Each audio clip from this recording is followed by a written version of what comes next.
Dovoľte mi v mene svojom, v mene občianskeho združenia Folklór bez hraníc a našich partnerov poďakovať sa vám za vaše prijatie a možnosť prezentovať vám projekt dobrodružnej vandrovačky Janka Hraška do Východnej po Magnavia.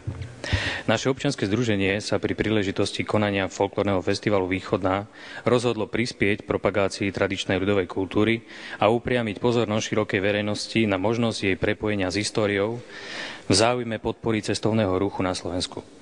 Neoddeliteľnou súčasťou našej vandrovačky bude aktívna prezentácia tradičnej ľudovej kultúry. V rámci nej navštívime 24 obcí a miest, ktoré významným spôsobom prispeli práve k udržaniu a rozvoju ľudovej kultúry, ktorá tvorí dôležitý fundament pre rozvoj cestovného ruchu na Slovensku. Vážený pán prezident Slovenskej republiky, dovoľte nám pri tejto príležitosti odozdať vám symboly historickej kráľovsko-cisárskej poštovej cesty Magnavia, ktorou sa naša vandrovačka bude uberať. Týmito symbolmi sú žulová doska a pukanská keramika s logom Magnavia.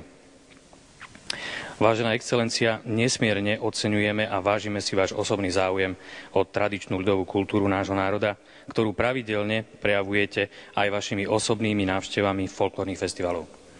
Dovolujeme si vás preto požiadať o prevzatie vašej záštity nad projektom dobrodružnej vandrovačky Janka Hraška do Východnej po Magnavia. Som veľmi rád, že vás dneska stretávam a že prichádzate s takouto myšlienkou, ktorá stojí za to, aby sme si ju všimli všetci, lebo kultúra, národné umenie, to je ľudová tvorba, to je to, čo nám nikto nemôže zobrať, ale môžeme ho stratiť. Môžeme ho stratiť, ak budeme nevšímaví, ak nebudeme si chcieť spomenúť na našich starých rodičov, prarodičov, ktorí nám toto dedičstvo, túto kultúru zanechali. Preto som veľmi rád, že ste prišli s takouto myšlienkou, urobiť všetko preto, aby sme si zachovali tieto tradície, spevy, tance, ale aj ľudové výtvarné umenie. A som presvedčený, že ak všetci pridáme k tomu tú našu myšlienku zachovania tohto dedičstva, určite ho dosiahneme.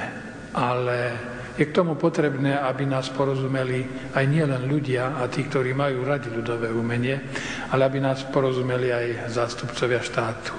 Aby štát sám vytvoril všetko preto, aby toto naše dedičstvo ostalo roky s nami aj s našimi budúcimi občanmi, s našimi budúcimi dedičmi tohto kultúrneho bohatstva. Preto som veľmi rád a sľubujem vám, že urobím všetko preto, aby som túto vašu myšlienku podporil. Takže toto si mám teraz zobrať. A niečo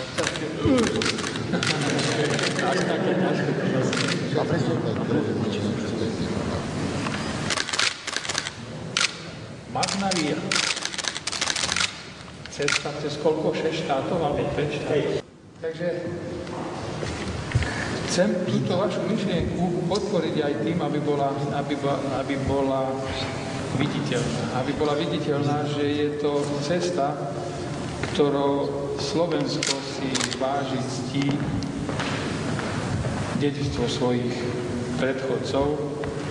A budem veľmi rád, ak pod dnešným symbolom Slovenska, slovenskou vlajkou, túto cestu budete absolvovať.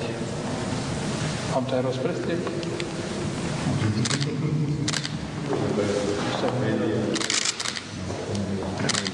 Takže vám takto ľudská rozprávková fotová osoba bude s vami na ceste, aj ten vám bude asi pomáhať. Janko Hraško je názov nášho projektu. Áno.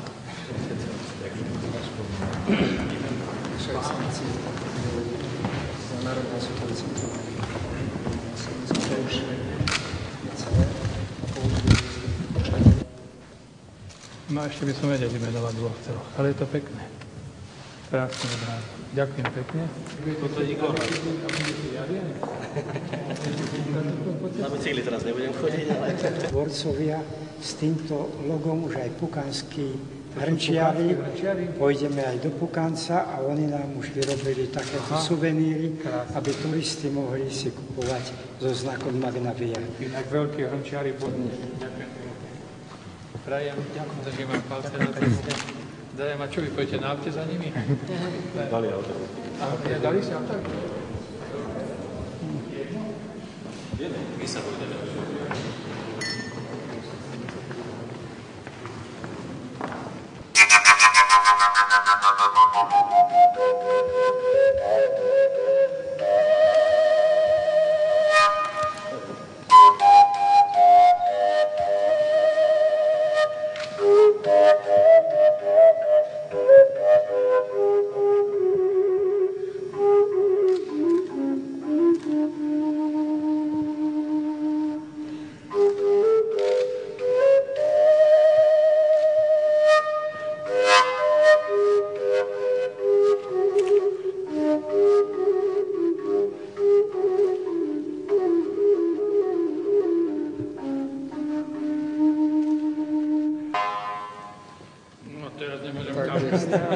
Tlieskame všetci.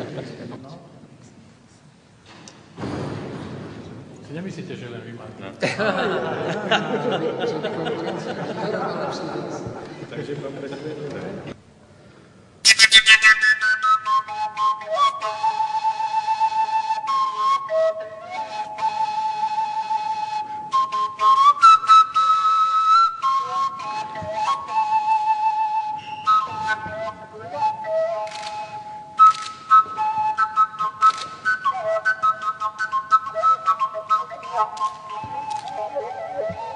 Koniec. Som si kúpil z Ješa.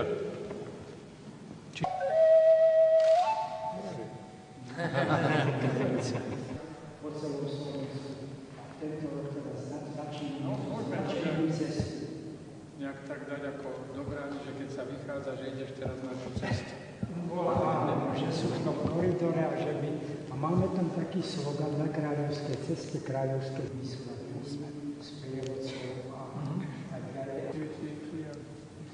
Tade to nešlo. Bude aj taká trasa. Kde to je najkrát?